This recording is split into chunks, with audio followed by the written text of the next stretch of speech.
Morning came to the land of waves the way it always seemed to, gray, damp, and reluctant. The light didn't so much rise as seep through the clouds, turning the world into a watercolor of wet wood and drifting mist.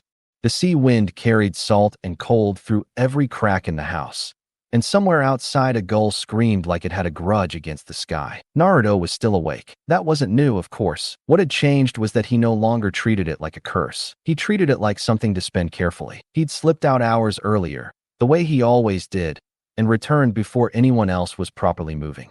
His hair was still damp from washing his face at the pump outside. His knuckles had faint red scuffs from repeated impact drills, controlled, not reckless. He had the quiet look of someone who'd been working while the world slept. Kakashi noticed. Kakashi had been noticing for days now. The Jonin stood in the hall near the doorway, posture loose, but eyes sharp, a cup of tea in one hand. He looked less pale than he had after the river fight. Almost fully recovered, Naruto could see the lingering tightness in the shoulders, the subtle carefulness in how Kakashi shifted his weight, but better. And once he got into a proper fight, that tightness and carefulness would soon disappear. When Naruto stepped inside, Kakashi's visible eye curved slightly. Early again, he said, like it was casual. Naruto shrugged as if he hadn't been caught doing anything. Couldn't sleep. Instead, he nodded once and let it go, because they'd already talked about it, because there were more urgent problems than Naruto's strange body, because Zabuza Momochi was out there somewhere, and time was not on their side. Tazuna was already up too, pacing near the kitchen with a mug that smelled strongly of cheap alcohol, even this early. His shoulders were hunched like he carried the entire bridge on his back. Every few minutes he glanced at the door, like he expected bad news to walk in without knocking. Tsunami moved quietly around him, preparing food. She tried to keep the morning normal, like routine could protect them. Rice, miso, a few pieces of fish. Not much. This land didn't have much, but enough to fuel shinobi who would soon be bleeding. Inari, on the other hand, sat in the corner with his arms crossed, eyes narrowed at everyone and no one. He looked like a child who decided that if he glared hard enough, reality would blink first. Naruto caught his gaze and didn't flinch. He didn't smile either. He just nodded once, small, acknowledging, like he'd heard Inari's anger and was still here anyway. Inari looked away quickly, as if that simple fact was annoying. Team 8 was gathered near the entrance, gear packed, quiet, and ready. Shino stood with his usual calm, like he'd been assembled correctly at birth. Kiba bounced on his feet, trying very hard to look brave and not at all nervous. Hinata stood near Tsunami, hands clasped in front of her, gaze lowered but steady. Kurenai watched them all like a commander, eyes taking inventory of everything that might go wrong. The plan had already been decided the night before, after Kakashi and Kurenai exchanged a long, serious conversation that ended with Kakashi's final nod. Team 8 would stay behind, not because they were weak, not because they were being punished, but because the house was the one place Zabuza's partner could strike without warning. If the masked shinobi wanted leverage, they would take it here. A hostage, a message, a knife in the back, and if that happened while Team 7 was on the bridge, it would be over before it began. So Team 8 became the anchor. Kurenai stepped forward first, addressing Kakashi in a low voice that still carried authority. "We'll guard the house and the client's family," she said. "If Zabuza's partner comes here, they won't find children and civilians waiting helplessly." Kakashi inclined his head. "Good. Don't pursue. Don't chase into the forest if they bait you. Your job is to keep them alive." Kurenai's lips twitched. "I know." Kakashi's gaze shifted briefly to Hinata. Naruto noticed, because Naruto had gotten used to noticing these things. Kakashi didn't look at Hinata like she was fragile. He looked at her like she was a reliable piece of the board. Useful, capable, a shield, not a liability. Then Kakashi looked at Naruto. Naruto didn't miss the unspoken thing there either. You're leaving someone behind. Naruto didn't love it, but he understood it. Hinata met Naruto near the doorway while Sakura packed a final pouch and Sasuke checked his gear with that quiet intensity he always carried. Hinata kept her voice low, private without being dramatic. "Be careful," she said. Naruto blinked once, then softened into a small smile.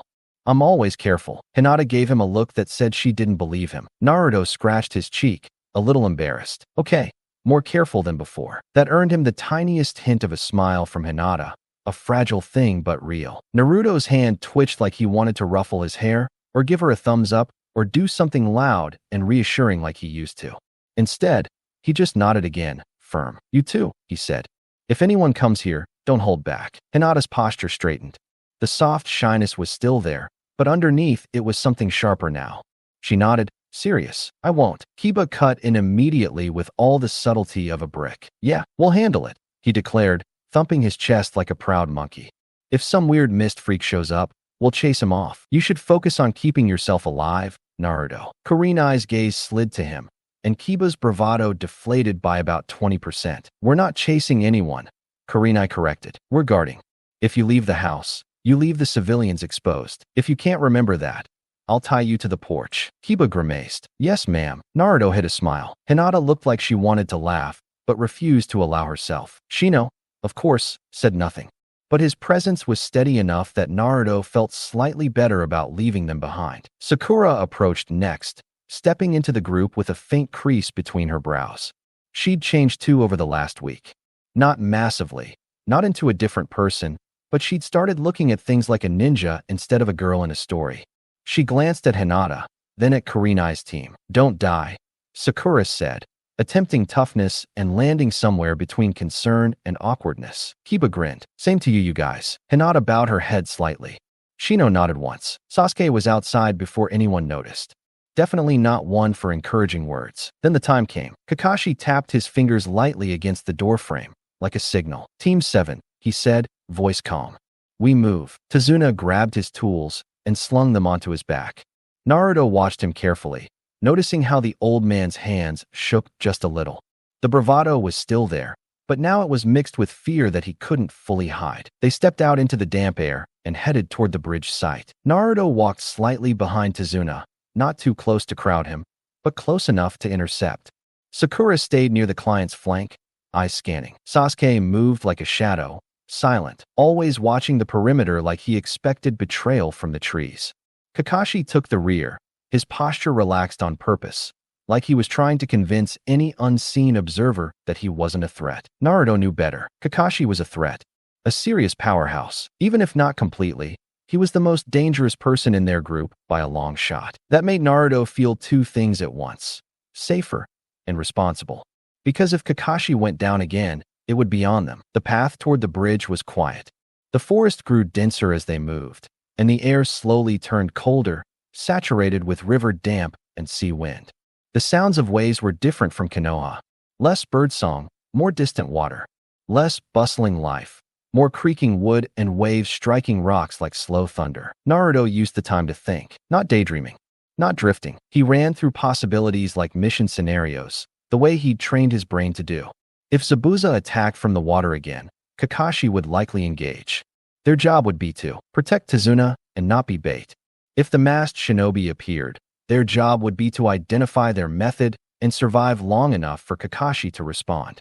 If both attacked at once, Naruto exhaled slowly. Then it got harder. He didn't say it aloud, but he felt it creeping up the back of his mind like a cold finger. The house. Teammate was there. Hinata was there. Inari was there. Naruto forced the thought into a box and shut the lid. He had a couple clones there too. He couldn't protect everyone by worrying.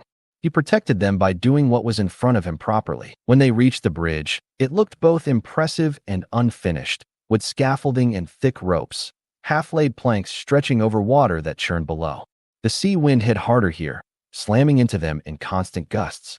The bridge was high enough that falling wasn't an oops. It was death. Tazuna stopped and stared at his work like it was the only thing that kept him standing. This is it, he said, voice quieter than usual. Naruto glanced down at the water and swallowed. The river below didn't look deep, but the current was strong and relentless. He could water walk now, yes, but doing it under pressure wasn't the same as doing it while training. Kakashi stepped forward and placed a hand on Tazuna's shoulder, not soft, but steady. Tazuna nodded like he knew what was going to come. Sakura moved immediately, positioning herself closer to the scaffolding where she could watch both the bridge surface and the forest line. Sasuke took the opposite side, eyes scanning outward. Kakashi stayed nearer to the center, the natural pivot point. Naruto paused, then formed a hand sign. One shadow clone popped into existence beside him. Just one, not a swarm. Sakura's eyes flicked toward it, but she didn't comment. Sasuke barely reacted, though Naruto could feel the tiny shift in attention and Uchiha noticing every detail, whether he liked it or not. Kakashi didn't question it. He just watched Naruto with that quiet evaluation Jonin had. Naruto leaned in slightly, speaking low so only Kakashi could hear. Naruto turned his full attention forward. Tazuna started working. His hammer strikes echoed across the bridge in steady rhythm. Thunk, thunk, thunk, each sound bouncing over the water like a heartbeat. Each strike felt like a countdown. Naruto didn't stand idle. He moved, patrolling, scanning, testing the wind, listening to the forest. He checked the water below for unnatural ripples, the kind that came from chakra moving through liquid. He watched the tree lean for birds suddenly fleeing, for leaves trembling without wind, for the subtle wrongness that meant shinobi were nearby. Sakura drifted closer to him at one point, keeping her eyes outward. "You're acting weird," she whispered. Naruto blinked. "Weird how?" Sakura hesitated, like she didn't want to admit it. "Like, you're actually thinking." Naruto's eyes twitched. He wanted to snap back, but it felt pointless now. Instead, he gave her a small, dry look. "Try it sometime," he said. Sakura's cheeks colored slightly, and she prepared to hit the blonde. But then she sighed and looked forward again.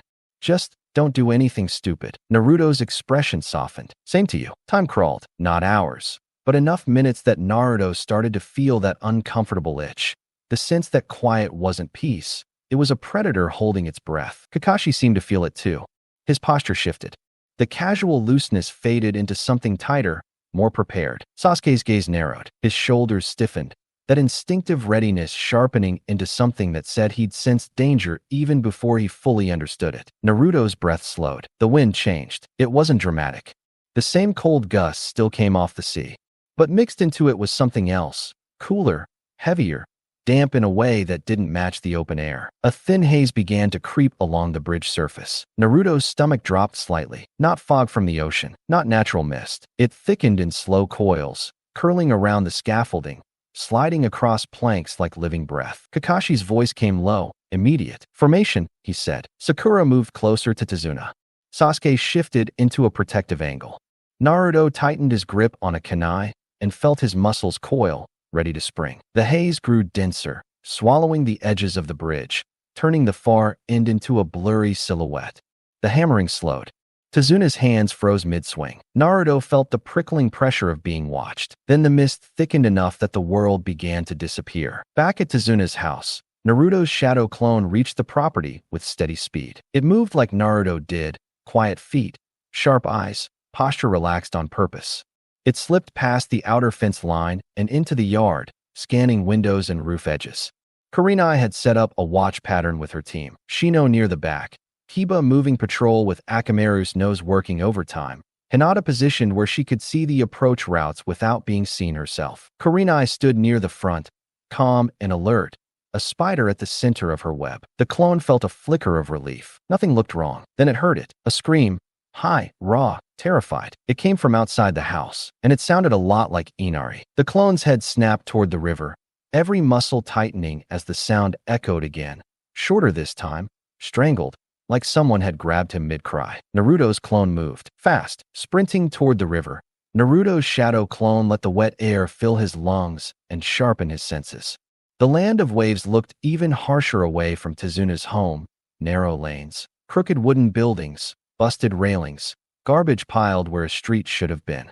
The kind of place that didn't just feel poor, it looked like the world had stopped caring. The scream came again. High, raw, desperate, too quick to be an adult, too panicked to be a lie. Inari, the clone muttered, and pushed harder. He cut through a gap between two leaning houses, sandals slapping damp boards, then burst into a wider stretch of ground near the riverbank.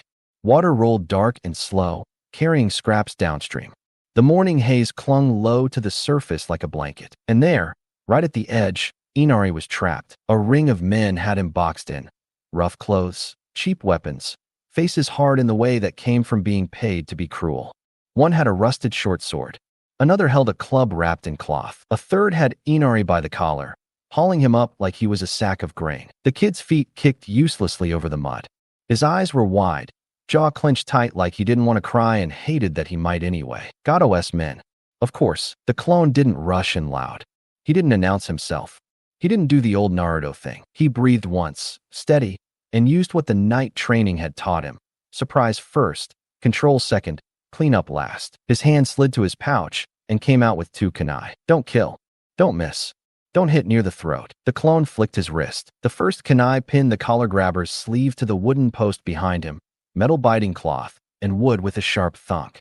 The man jerked in surprise, arm trapped. The second kunai struck the thug with the club through the shoulder of his vest, not deep enough to cripple, but deep enough to make him howl and drop his weapon into the mud. Inari hit the ground on his knees, coughing, free for half a second. The bandit's head snapped around. What the? The clone didn't give them time to reorganize. He formed a seal and popped a second shadow clone into existence beside him. Just one, then pointed. Behind them, the second clone vanished into motion, cutting wide through the fog near the river's edge. Meanwhile, the first clone darted forward and scooped Inari up under the arms, pulling him backward out of the ring. Inari was light, too light for a boy who should have been eating well. Stay behind me, the clone said quickly, and don't run into the river. Inari's mouth opened like he wanted to argue, but another thug charged. The clone shoved Inari behind his left shoulder and stepped into the attacker's path. A wooden baton swung toward his head. The clone dipped under it, shoulder rolling in tight, then slammed a short punch into the thug's ribs. Not a flashy hit, a compact one. The man's breath burst out and he folded, stumbling sideways. A second attacker lunged with a short sword. The clone met the blade with his kunai, sparks flashing as metal rang. He didn't try to hold the weapon back. He turned it, redirected, stepped offline so the sword passed where his stomach had been, then kicked the man's knee hard enough to buckle it. The thug crashed into the mud with a curse. 2 more men rushed together like they thought numbers made them brave. That's when the clone behind them struck. The second clone came in low, sweeping one thug's legs from the back, while driving a kunai hilt into the other's jaw. The first man hit the ground flat. The second's head snapped sideways, and he went limp before he even finished falling. The circle broke. The remaining bandits hesitated, just a fraction, but a fraction was all a shinobi needed. The first clone tossed 3 shuriken in a tight fan, not at faces, not at chests, at feet and ankles. 2 men yelped and stumbled, their balance stolen. One tripped over the other, both crashing into a heap like a bad joke. The last 2 tried to back away, suddenly remembering they weren't paid enough for this. The clone didn't chase wildly. He closed distance fast, grabbed the nearest by the collar, and slammed him into a wall. The man's eyes rolled, stunned. A quick chop to the side of the neck finished it. The other tried to bolt toward the river, and met a kunai embedded in the mud in front of his toes, thrown so clean and precise it looked like it had been placed there. He froze. The clone stepped up behind him and knocked him out with a single strike. Silence fell, broken only by the river and the bandits' groans. Inari stared like he couldn't decide if he should be terrified or amazed. The clone didn't waste time. He stripped rope from one thug's belt and began binding hands, tying knots like he'd practiced 100 times in empty classrooms. He moved quickly, efficiently, wrists tied, ankles tied, weapons tossed far into the bushes. He wasn't cruel about it. He was thorough. When he finished, he turned back to Inari. "The old man and your mom," the clone said, voice softer. "They'll rip me apart if you get hurt. So we're heading back. Now." He held out his hand. Inari's face crumpled like he'd been holding himself together with sheer stubbornness. His eyes shone, tears spilling over despite the way he tried to blink them away. He didn't take the hand. He stepped forward and hugged the clone hard, arms locking around his waist like he was afraid Naruto might vanish. Thank you," Inari whispered into his shirt, voice shaking. "Thank you." The clone stiffened for half a heartbeat, surprised, then eased, one hand settling awkwardly on the boy's back. "It's fine," he said, rougher than he meant to. Then, more firmly, like he was talking as much to himself as to the kid, "You're not dying on my watch." He guided Inari up, turned him away from the river, and started back toward the house at a quick pace. On the bridge, the world turned wrong in slow motion. The mist, which had been a creeping haze, thickened into something heavy and intentional. It swallowed the scaffolding first, then the far end of the bridge, then the water below, until even the river's sound seemed muffled. Tezuna's hammering faltered. One of the workers blinked, swayed, and collapsed like his strings had been cut. Another dropped his tools, hands shaking, then sank to his knees and retched. Panic spread through the builders in a chain reaction. Fear so sharp it stole their breath, stole their strength, stole their will. Naruto felt it too, a pressure in the air, an invisible hand closing around the back of his neck. Kakashi's voice cut through it immediately. "Formation. Sakura, client." Sakura moved fast, placing herself between Tazuna and the thickest part of the mist, kunai in hand. Her shoulders were tense, but her eyes stayed forward. Sasuke shifted to the left flank, posture coiled, gaze razor-sharp. Naruto took the right, kunai ready, senses stretched thin, trying to catch movement through the gray. A blur crossed Naruto's vision, not a body he could track, more like the mist itself flinched. Then the voice came, deep and amused, wrapped in killing intent that made the bridge feel colder. "Children trembling in fear," Zabuza said, his words seeming to come from all directions at once. "It won't end like last time." The mist rippled. 6 water clones rose up around them from the damp air and the thin film of water on the planks, liquid forming limbs, faces, and weapons with unnatural speed. They moved in immediately, surrounding Team 7 in a tightening ring. Naruto's body wanted to brace and analyze. Sasuke didn't. Sasuke exploded into motion. He flashed forward, blade out, and the first water clone's head separated in a clean slice, water bursting outward like it had been stabbed. Sasuke pivoted through the spray and drove his kunai through the second clone's chest, then ripped it free and spun, cutting the third across the neck. 3 down in seconds. Naruto's eyes narrowed. Fast. He got faster. The competitive spark flared in Naruto's chest.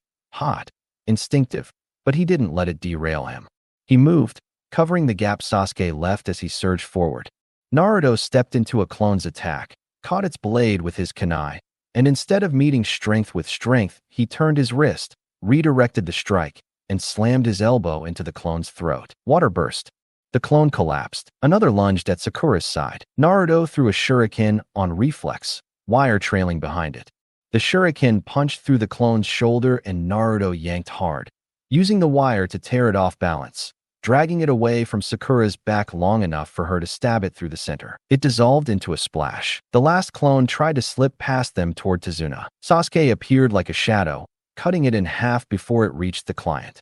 Water exploded across the boards and dripped through cracks onto the river below. For half a second, there was only dripping and harsh breathing. Then the mist parted. Zabuza stepped into view as if the fog had decided to reveal him. Massive blade resting on his shoulder, bandages damp, eyes cold with certainty. Beside him stood the masked shinobi, the hunter Nin, slender, still, silent. Even through the mask, Naruto could feel it. The quiet danger wasn't Zabuza's loud brutality. It was the one next to him. Zabuza's voice lowered, conversational, almost amused. "You have a rival, Haku." The masked shinobi tilted their head slightly. "So it seems." Kakashi's posture tightened. His visible eye flicked across the 2 enemies, then snapped to his team. "Sakura," he ordered, "protect the bridge builder. Do not move from him." Sakura nodded, jaw tight, and shifted so Tazuna was fully behind her and the scaffolding. Kakashi's gaze landed on Naruto and Sasuke. "You too," the hunter Nin. Naruto's grip tightened on his kunai. Sasuke's eyes narrowed. "Ready." Haku didn't speak. They moved. Not a sprint. Not a dash. A sudden, violent blur, like the space between them simply didn't matter. Naruto barely had time to raise his kunai before Haku was there, arm snapping forward with a flick of silver. Senbon needles flashed toward his throat and eyes like rain. Naruto twisted, steel ringing as he knocked one aside, another grazing his sleeve, the third embedding into the wood beside his ear with a sharp tick. He felt the wind of it, the precision. Sasuke lunged in from behind Haku, delivering a kick aimed at the ribs, clean, strong, committed. Haku slid, not dodged, slid, body turning like a leaf in water, letting the kick pass inches from their torso. Their hand snapped out and tapped Sasuke's forearm with a Senbon point. Light, almost gentle. Sasuke's arm twitched, just a fraction slower than it should have been. Naruto's eyes widened. They're doing something like Hinata? Not the same, but Haku flowed forward again, and Naruto stepped in to meet them, forcing himself to stay tight and controlled. No panic. No big wasted swings. He brought his kunai up and angled his body so his vital points weren't exposed. Haku's Senbon came in again, 2 high, 1 low. Naruto parried the high, shifted his torso away from the second, and kicked at the low strike, trying to disrupt the rhythm. Haku retreated half a step, feet barely touching the bridge planks, then vanished sideways into the mist like it swallowed them willingly. Naruto and Sasuke repositioned instinctively, backs angled so neither could be blindsided as easily. Kakashi's voice came low behind them. "Don't let them isolate you." Naruto took a steady breath, eyes scanning the thickening fog. Somewhere in that mist, Haku moved like a knife looking for the soft spot. And somewhere farther back, Zabuza waited, patient as a storm, ready to crash in the moment they slipped. Zabuza and Kakashi held the center of the bridge like two opposing gravity wells. Neither of them moved. Not really, just small shifts of weight, minute turns of the head, the faint scrape of sandals on damp wood. But the tension between them was so dense it felt physical. Like if either one took a single step, the entire bridge would snap and everything would fall into the river below. Kakashi's headband still covered his left eye. No Sharingan. Not yet. Naruto could feel it. Kakashi was rationing chakra like it was air. The last fight had shown what happened when he opened that eye too long. He needed it for Zabuza. He needed it when the Real clash started. And that made Naruto's job simple in a brutal way. Win fast. Don't drag this out. Don't give Zabuza a reason to move. Haku moved like mist given purpose, slipping in and out of sight, Senbon flickering from angles that shouldn't exist. Naruto and Sasuke had positioned themselves to keep Haku from isolating either of them, circling with Kakashi's warning in mind. Naruto stepped in first this time, not rushing blindly but closing distance with measured footwork, short steps, tight guard, chin down. Haku's right hand snapped forward with Senbon aimed for Naruto's shoulder joint, clean, surgical. Naruto didn't dodge. He met it. Kunai caught the Senbon with a sharp tick, and Naruto twisted his wrist to shear the line of attack away. In the same motion, he slid inside Haku's reach where Senbon were harder to angle, where the slender frame didn't have room to dance. Haku's left arm came up to block. Naruto's fist drove forward, compact, controlled, not a wide swing. At the last instant, he did what he'd been practicing in the forest. He packed chakra into a single point and released it at impact, a contained burst like a tiny detonation beneath his knuckles. The strike landed on Haku's forearm. For a heartbeat, there was no sound, just the shock traveling through bone and tendon. Then the crack echoed across the bridge. Haku's arm buckled unnaturally. His body slid back 3 steps, feet skimming wet planks, and his mask turned toward Naruto with something that wasn't fear, but definitely wasn't calm anymore. Zabuza's eye twitched. Sasuke's breath hitched. Even Sakura, guarding Tazuna, froze for half a second before forcing herself to move again. Kakashi's visible eye sharpened, surprise cutting through his usual laziness. Since when did Naruto have that kind of strength? That kind of control? Naruto didn't celebrate. He didn't gloat. He just reset his stance, shoulders loose, kunai angled, breathing steady. His knuckles tingled from the recoil of his own technique, but he'd take pain over hesitation. Haku flexed his broken arm once. The motion was small, almost clinical. Pain existed. Naruto could tell by the tightness in Haku's posture, but Haku didn't scream, didn't stagger, didn't collapse. He simply accepted it as a new variable. That was unexpected, Haku said quietly, feigning indifference. The voice didn't match the violence of the bridge. Too soft, too controlled. Zabuza scoffed, his voice carrying just far enough to cut into everyone's focus. They don't have the conviction to kill. Your ninja will lose. Kakashi's gaze didn't leave Zabuza. Your comrade can't weave signs properly with one arm. Zabuza laughed like Kakashi had told him something funny. Then you don't know his power. Naruto felt the shift before he saw it. Haku stopped reacting and started deciding. The mask tilted, and Haku's remaining hand blurred into seals, one-handed, fast enough to make Naruto's eyes sting, trying to follow. Water lifted from the planks, pulled from the air, pulled from the mist itself. It gathered into a halo of glittering droplets, then snapped into shape. Senbon, not a handful, not a dozen, a cloud. 1,000 Senbon launched in a dense burst that wasn't aimed at one target. It was aimed at space, a sweeping kill zone meant to force both Naruto and Sasuke into predictable movement. Down! Naruto barked, too late to matter. Sasuke moved first, body flickering sideways in a burst of speed, chakra driving his legs like pistons. Naruto followed a different line, retreating hard while cutting his angle so the needles would pass where he'd been. Senbon clattered into wood. Some punched into the guardrail. A few hit the concrete so hard they stuck upright like metallic thorns. Naruto's lungs burned. He's controlling the water. Watch the floor. Sasuke didn't answer, already moving in again. Of course he did. Sasuke surged forward with that Uchiha stubbornness. Fast, direct, violent. He launched a kick aimed for Haku's spine, hoping to end it before another volley could form. Naruto supported from range, snapping shuriken toward Haku's legs and weapon hand, trying to limit mobility rather than score a flashy hit. Haku pivoted, not dodging away, turning through the attack. The broken arm stayed tucked close, protected. The good arm moved like a conductor's baton, and water surged up again. A water clone rose between Haku and the incoming shuriken, taking the impacts with dull splashes. In the same moment, Haku's body shifted with the clone's movement, as if using it as cover and support, catching their own balance mid-slide. Sasuke landed, skidded, and turned to follow. And that's when Haku vanished. Not a normal dodge. Not speed Naruto could measure. The air simply changed. The mist tightened. Frost crept across the bridge planks in a thin, crackling sheet. Naruto's stomach sank. Ice release. The temperature dropped enough that Naruto's breath turned visible. Water on the bridge began to film over, turning slick and dangerous. Then the mirrors rose, one after another. Crystalline panels erupted from the frozen moisture, tall, curved, reflective surfaces forming a ring around Naruto and Sasuke before either of them could break away. They appeared with a sharp, glassy sound, like reality itself had been sliced into shapes. Naruto spun, kunai up, trying to find the gap. There was no gap. The mirror prison sealed them in. What is this?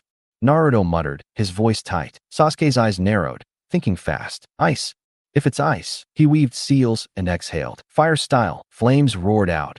A powerful burst that slammed into one of the mirrors with enough heat to make the air shimmer. For a second, Naruto thought it worked. Then the fire curled away like it had hit stone. The mirror didn't crack. It didn't melt. It absorbed the heat, surface gleaming brighter, cold refusing to yield. Sasuke's jaw clenched. TCH. Naruto forced his mind to stay useful. The mirrors weren't normal ice. They were chakra constructs, reinforced, maintained, and probably repaired as long as Haku kept feeding them. And Haku was everywhere. A reflection appeared in one mirror, then another, then all of them. Identical masked faces staring from every angle, making it impossible to tell which was real. Naruto felt the first Sunban before he saw it. A stinging line of pain across his shoulder as a needle buried shallow, not fatal, precise. It stole a fraction of movement from his arm. Sasuke hissed as another needle caught his thigh. Then the real pain began. Haku attacked like a storm inside a hall of glass, appearing, striking, vanishing, reappearing from a different mirror before Naruto's eyes could fully track the last movement. Senbon flashed for tendons, muscles, joints, targets chosen to slow, to bleed, to exhaust. Not outright killing blows, but close enough that it felt like death was circling them with patience. Naruto tried to predict it, listening for shifts in air, watching for the tiniest change in reflections, but the mirrors made sound lie and distance meaningless. Sasuke did better, barely. He managed to block a few strikes with kunai and forearm guards, twisting just in time to keep needles from going deep. His movements were tighter, more efficient than Naruto expected. Still, they were being carved up. Naruto gritted his teeth. We need a way out. Break a mirror, force an opening. Sasuke's eyes flicked across the ring. If fire didn't work, another Senbon snapped into Naruto's side. He stumbled, breath caught. Then we hit harder. Naruto finished, forcing himself upright. Or we disrupt Haku. He formed the shadow clone sign. 2 clones popped into existence. Only 2. Because he'd promised himself he wouldn't rely on them. Because swarms would make him lazy, and because chakra management mattered. The clones lunged toward 2 different mirrors, kunai raised, trying to attack reflections, trying to force Haku to reveal a pattern. It didn't matter. Haku moved faster, a blur in the glass. Then Senbon flickered, one clone dropped, dispersing into smoke. The other clone managed to slash at a mirror, leaving only a faint scratch before it too was skewered and vanished. Naruto's stomach twisted. Too fast. Sasuke took a hard hit. 3 needles across his forearm in a line, shallow but bleeding, enough to make his grip slip. Naruto's frustration rose hot and sharp. He'd trained for this. He'd planned. He'd gotten stronger. And none of it mattered if he couldn't even touch the enemy. He forced himself to breathe, forced himself to stop flailing for answers, and start doing what he always did best when cornered. Adapt. Watch the angles, Naruto said quickly, voice low. He's not random. He's choosing the same entry points. He likes the upper left behind you. A reflection flickered. Naruto's eyes snapped to it. Too late. Haku appeared behind him. So close Naruto could feel cold air against his neck through the mask's presence. A hand rose with Senbon poised. One clean line aimed at the side of Naruto's throat. A killing strike if it went deep enough. Naruto tried to twist away. The masked Nin hadn't been hitting true vital points. He caught him off guard this time. His feet slipped on the frozen planks. For the first time in this fight, Naruto felt pure, cold panic. Not because he was scared of pain, but because he was about to die without accomplishing anything. The Senbon started down. Metal glittered inches from his skin. Naruto had one final method. If he timed it perfectly, he could block the attack and crush the Hunter Nin's other arm. But Sasuke moved. He didn't hesitate. He didn't calculate. His body just went. Like the idea of Naruto dying snapped some invisible line inside him. Sasuke threw himself between them, kunai up. The Senbon slammed into the kunai's edge with a sharp ting, but Haku's speed and precision were monstrous. Two needles still slipped past the block. One grazed Sasuke's cheek, drawing a line of blood. The other sank into Sasuke's shoulder, shallow but painful. Sasuke staggered half a step, teeth clenched. Naruto stared, shock punching through him. Sasuke protected him. Haku's mask tilted. "You're quick," Haku murmured, almost approving. But not quick enough. Then Haku blurred again, vanishing back into the mirrors. Sasuke breathed hard, eyes wide, not with fear, but with something else. Something strained, something desperate. Naruto's voice came out rough. "Sasuke, why I could have." "Shut up," Sasuke snapped, but it lacked its usual bite. His eyes were unfocused for a moment, as if looking at something Naruto couldn't see. Then Sasuke's gaze sharpened violently. The air seemed to tighten around him. Naruto watched as Sasuke's pupils shifted, dark irises changing, chakra moving in a way Naruto could feel even without a Byakugan. The Sharingan awakened like a door slamming open. Not one tomo, two. Two tomo in each eye, spinning into place like locks clicking shut. Sasuke blinked once, slow, as if the world had changed speed. His breathing steadied, his posture adjusted, not bigger, not louder, but more certain. Naruto felt the difference immediately. Sasuke's head turned slightly, tracking something in the mirrors Naruto couldn't even sense. Sasuke's voice dropped, stunned and sharp at the same time. "I see you." A reflection moved. Haku tried to strike again, appearing as a blur from the upper left angle Sasuke had just adjusted toward. This time Sasuke's kunai was already there. The block landed cleaner, stronger, like Sasuke had known the strike was coming a heartbeat before it happened. Haku's motion stalled for a fraction, just a fraction, but it was enough to prove it. Sasuke could see the pattern now. The transitions, the real body's movement through the ice. Naruto's heart pounded, hope and adrenaline mixing into something fierce. Sasuke's eyes, those new eyes, tracked the mirrors like a hunter finally seeing the trail. Everything in Sasuke's vision sharpened, and for the first time since the ice prison formed, Sasuke felt like he wasn't just surviving. He had a way to fight back. Sasuke's gaze snapped downward for half a heartbeat, and Naruto caught what he was looking at. A kunai lay on the ice-slick planks, its steel dark with condensation. In its surface, the world warped into a distorted reflection, mist, mirrors, and Sasuke's face staring back at himself. The Sharingan, two tomo in each eye, rotating slowly like the world had finally given him permission to see it properly. Sasuke's mouth curled, not a proud grin, not relief. Something thinner, sharper, almost hungry. Naruto didn't have time to process what that meant. He straightened, breath dragging in cold air that tasted like metal, and forced his focus back outward. In a matter of seconds, Sasuke had adapted to Haku's speed, found the rhythm, matched it, stepped into it. Naruto felt it like a pressure change. He caught up that fast. For a flicker of a moment, Naruto couldn't even guarantee he'd win against Sasuke anymore. Not cleanly, not 10 out of 10. Sasuke had just gained a weapon Naruto didn't have, and it wasn't a jutsu you could learn from a scroll. But now wasn't the time for rivalry. Now was survival. Then it hit him. A burst of Jush knowledge. Images and sensations slammed into the back of Naruto's mind like a door thrown open. Inari by the river. Thugs. A scream. A rush. A clean takedown. The boy safe. A hug. Naruto's eyes widened. The smallest hitch in his breathing. My clone. That's what it was. The shadow clone tether. Memories feeding back when something dispelled or when the distance tightened enough for the transfer to bleed through. He didn't have time to fully absorb it. The information sat in his skull like a hot stone. Inari was alive. Good. Now he had to make sure they were too. Haku's pressure shifted. The masked shinobi had been testing, measuring, playing a cruel kind of chess while Zabuza held Kakashi busy. But the moment Sasuke's Sharingan awakened, the pace changed instantly. Like Haku stopped pretending the fight was educational. The attack sped up, not by a little, by a lot. The mirrors flickered, reflections blurring into one another, and Haku's presence began to bounce between them faster than Naruto could follow even with instinct. The Senbon came like rain that knew exactly where flesh was soft. The air inside the prison became a cage of angles and pain. Sasuke moved first, eyes tracking the true body through the glass. Left high, he barked. Naruto trusted him. He threw himself sideways, sliding on the frozen planks, and a Senbon that would have pinned his throat embedded into the mirror behind him with a sharp crack. Haku appeared in the mirror Sasuke had called out from, hand already thrusting forward. Sasuke met it with a kunai block, steel ringing as the Senbon deflected. But Haku didn't stay to trade. The masked face blurred away and reappeared in a different panel. Sasuke pivoted again, too late. A Senbon kissed his ribs, shallow but sharp enough to burn. Sasuke hissed, but didn't slow. His eyes spun faster. Naruto's own body was past thinking now. He'd crossed into that brutal state where everything became reflex and breath. His muscles moved before his brain caught up, guided by training so repetitive it had carved pathways into him. Haku's speed rose again. Then Haku began mixing in jutsu, one-handed seals, because the broken arm stayed tucked, protected, useless for weaving signs, but not useless for killing. Haku's free hand flickered through patterns with the smooth, terrifying precision of a master. Water condensed from the air inside the mirror prison.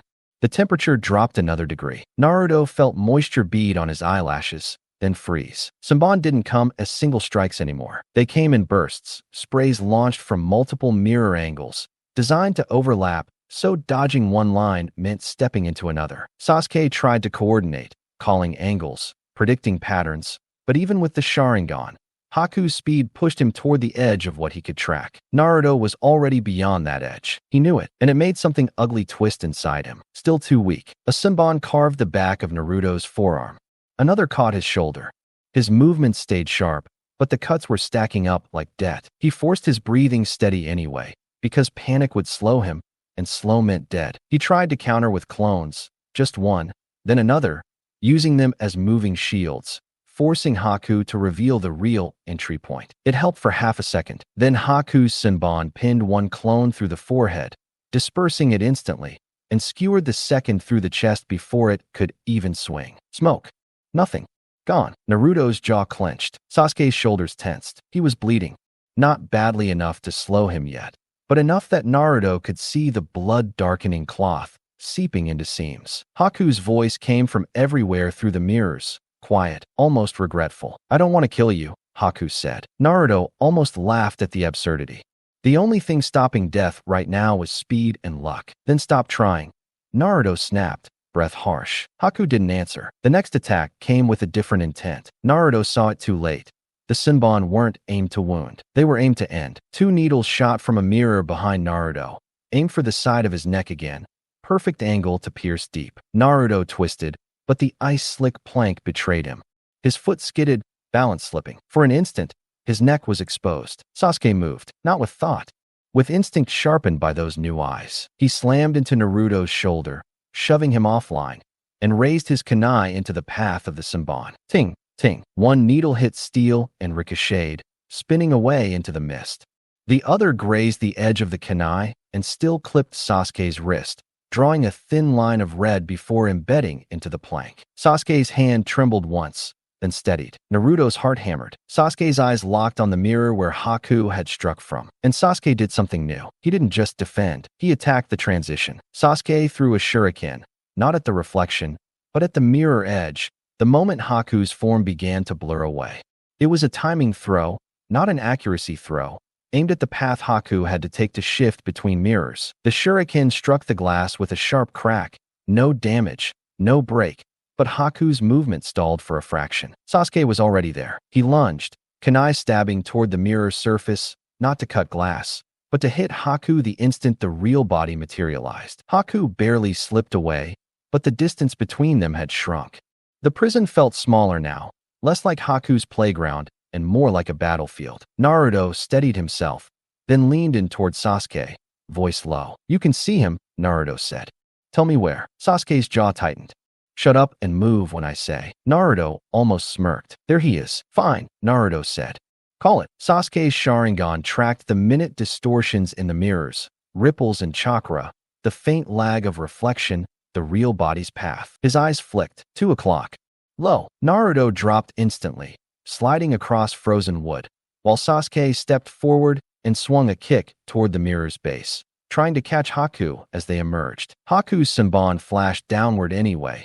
Naruto felt them graze his hair, cold metal whispering past. Then Sasuke barked again. Behind, upper left, Naruto spun, throwing a kunai at the mirror corner the instant he moved, not to pierce the mirror, but to force Haku to hesitate, to alter angle, to waste speed. Haku's form flickered, adjusting. That was the first time Naruto felt like they were changing Haku's choices instead of only reacting. Outside the mirror prison, the clash of steel and the roar of water continued. Kakashi and Zabuza were still locked in their own standoff, holding each other like anchors. But Kakashi's patience finally snapped. Even half a battlefield away, Naruto could feel it, the sudden sharp rise of intent. Kakashi's hand went up to his headband. Zabuza moved immediately, Executioner's blade whipping off his shoulder in a brutal horizontal cut, aimed to stop Kakashi from ever opening that eye. Kakashi didn't dodge backward. He stepped in. He raised his forearm, metal plate on his glove catching the flat of the massive blade with a grinding clang that made Naruto's teeth vibrate.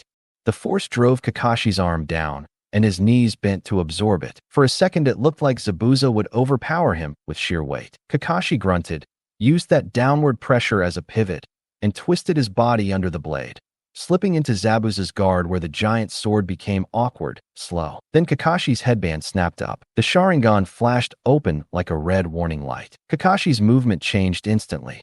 Not faster in a raw way, cleaner, more exact. Like he could see the fight 3 moves ahead. He drove a short strike into Zabuza's ribs, not a flashy punch.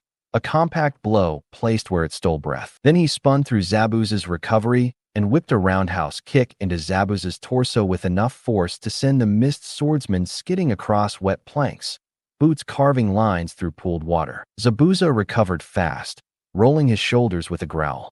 His hands snapped into seals, water style, hidden mist. The mist thickened again, trying to blind the Sharingan's advantage.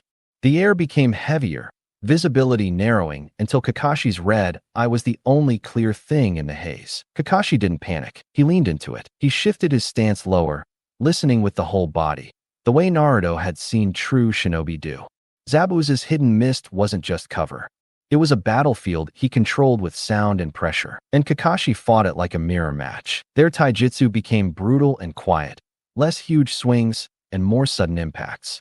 Kakashi's kunai flashed at Zabuza's wrists. Zabuza answered with elbow checks and shoulder bumps, using the weight of his body like a weapon. Kakashi dodged by inches, Sharingan tracking the twitch of muscle before movement. Zabuza countered by feinting, offering false cues to bait the eye. It wasn't just fists. It was mind games and timing. 2 killers circling in fog, both knowing one clean mistake meant death. For now, Kakashi had the edge. Inside the ice prison, Naruto and Sasuke were still fighting for theirs. Haku's attacks kept accelerating, but now Sasuke's eyes were starting to keep up. He wasn't winning yet, far from it, but he was no longer blind. And Naruto, bleeding and furious, was no longer just surviving. He was listening for Sasuke's calls, moving the instant they came, forcing openings where there were none, and building toward a single idea. They didn't have to break the mirrors. They just had to hit Haku once, cleanly. At the moment, the real body had to exist. Haku kept increasing the tempo. Sasuke's Sharingan could see it now, the split-second distortions in the mirrors, the micro-delay between reflection and reality, the way Haku's chakra leaned toward the next panel before his body appeared. Sasuke's eyes tracked that thread perfectly, but his body couldn't keep up for long. Feet slipped on ice. Muscle screamed. Every block came a fraction later than it should, and every fraction cost blood. Naruto was worse off in a different way. He could take punishment. He always could. But the mirror prison turned endurance into cruelty. Senbon came from blind angles, digging into his shoulders, his sides, his thighs, not deep enough to kill quickly, just deep enough to stack pain on pain until movement became an argument. They were being whittled down. Naruto's chest rose and fell hard, breath fogging, hands trembling from sheer output. Over 100 needles bristled from him like a grotesque porcupine armor, and he could feel the cold metal leaching warmth with every heartbeat. Sasuke had less than half that, but he was bleeding too, lines and punctures that made his uniform cling. They couldn't keep going like this. Naruto swallowed, forcing his mind through the fog of pain.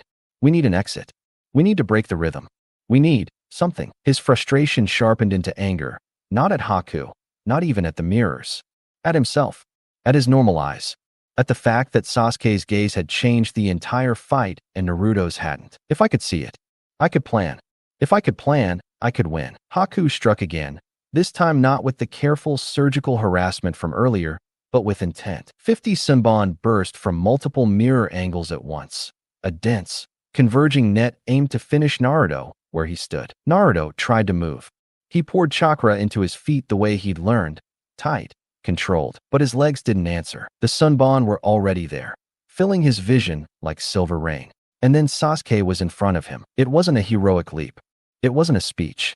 It was just Sasuke's body moving before Sasuke's pride could stop it, stepping into the kill zone with a snarl and raising his arms instinctively, like he could physically block fate. The Senbon hit, dozens in an instant, thudding into shoulders, chest, arms. Sasuke jerked hard, breath ripping out of him in a strangled sound. His knees buckled, and he slammed into Naruto's torso, the impact making the needles in Naruto's own body rattle. Naruto caught him without thinking. Sasuke's weight sagged, heavy and wrong, and Naruto's hands, sticky with blood and condensation, clutched at his teammate's jacket like if he held tight enough the world would rewind. Sasuke?